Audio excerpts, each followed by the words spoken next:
Конденсатордун талаасынын энергиясы.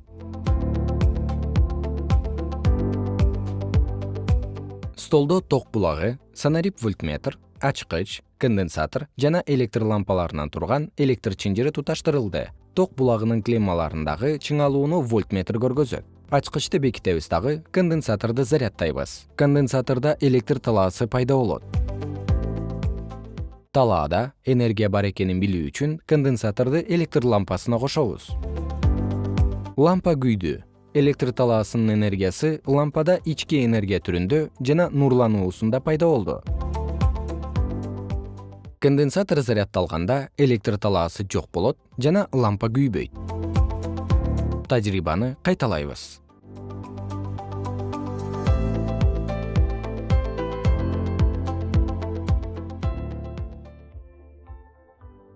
Эми конденсаторду ток булагынан зарядтайбыз. Чыңалууну көбөйтөлү.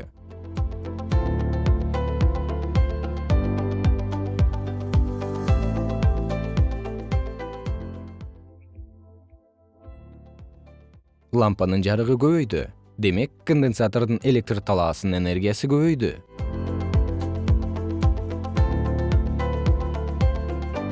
Сыйымдуулугу көбүрөөк конденсаторду алабыз дагы, тажрыйбаны кайталайлы.